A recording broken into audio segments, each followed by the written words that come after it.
Says intro.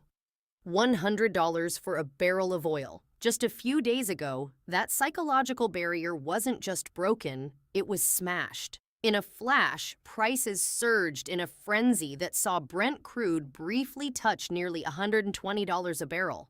This isn't just a number on a screen. It's the first tremor of a potential economic earthquake. The conflict in the Middle East has brought shipping traffic in the Strait of Hormuz, a choke point for roughly 20% of the world's oil, to a near standstill. But what most people don't see are the three specific financial forces this shock has already unleashed. These forces go way beyond the price at the pump.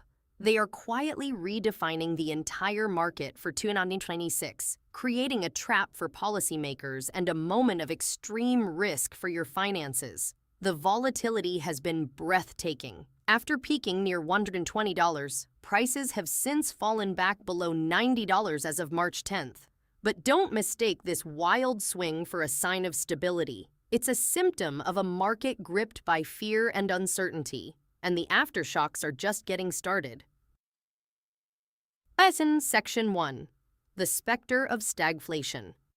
The first and most dangerous force now in play is the return of a word that haunts economists: stagflation. Stagflation is the toxic cocktail of high inflation, high unemployment, and stagnant economic growth.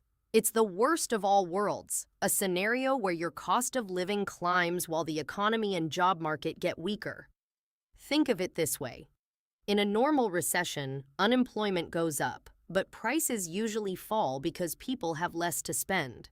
In an inflationary boom, prices rise, but jobs are typically plentiful. Stagflation gives you the pain of both, with none of the benefits. A sudden oil price shock is the classic trigger.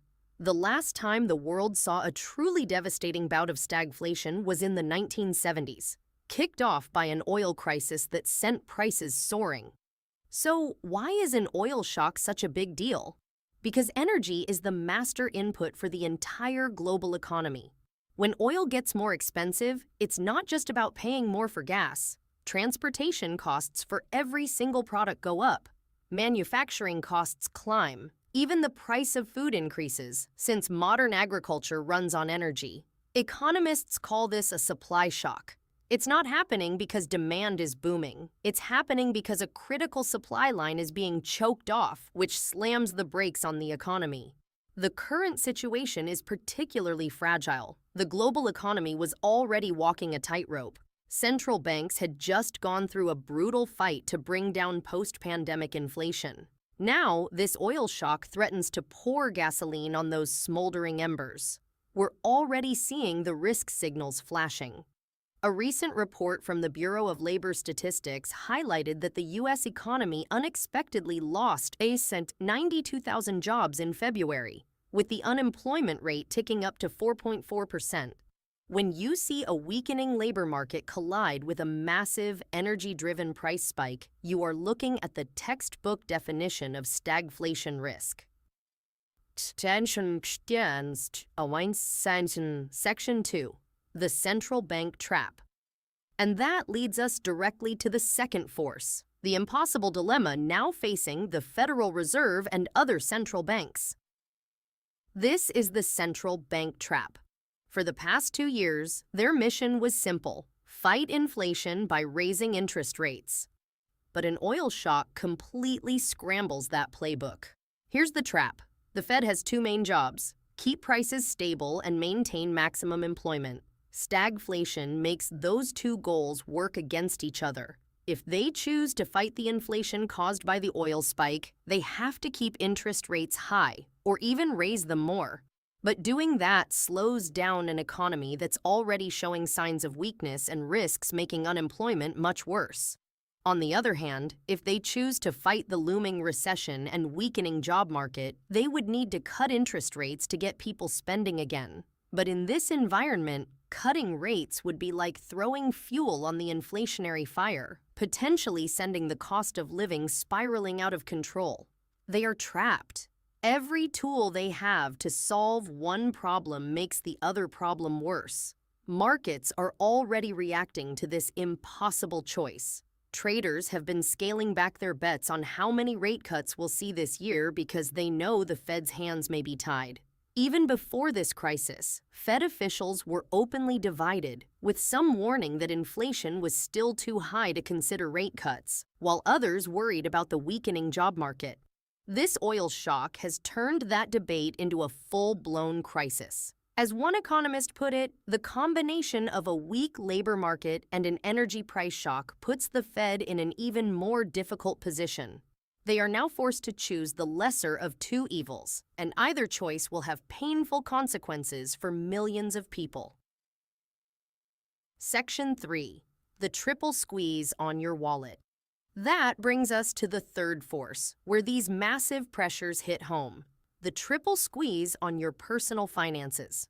What's happening in the Strait of Hormuz and inside the Federal Reserve will directly impact your wallet in three critical ways. First, your purchasing power is under attack. Stagflation is a quiet thief. Even if your salary stays the same, persistent inflation means your money buys less and less. With higher energy costs rippling through every industry, the price of everything from groceries to airline tickets is at risk. And in a weak job market, employers have very little reason to offer the kinds of raises you'd need to keep up. Second, your job security is at risk. For businesses, the math becomes brutal. They're squeezed by higher energy and transportation costs on one side and weaker consumer demand on the other. When profits get squeezed, companies look to cut expenses, and that often means hiring freezes and eventually layoffs.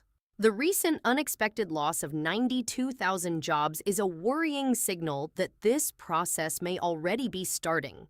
Third, the cost of borrowing will likely stay painfully high. If you have a credit card, a mortgage, or a car loan, this is critical. Because the Fed is trapped, the interest rate cuts many were hoping for in 2026 are now in jeopardy. To keep inflation from spiraling, the Fed may be forced to keep interest rates higher for longer. This means higher interest payments on variable rate debt and more expensive new loans, at the exact time when rising living costs are already straining household budgets. The investment world also becomes incredibly challenging.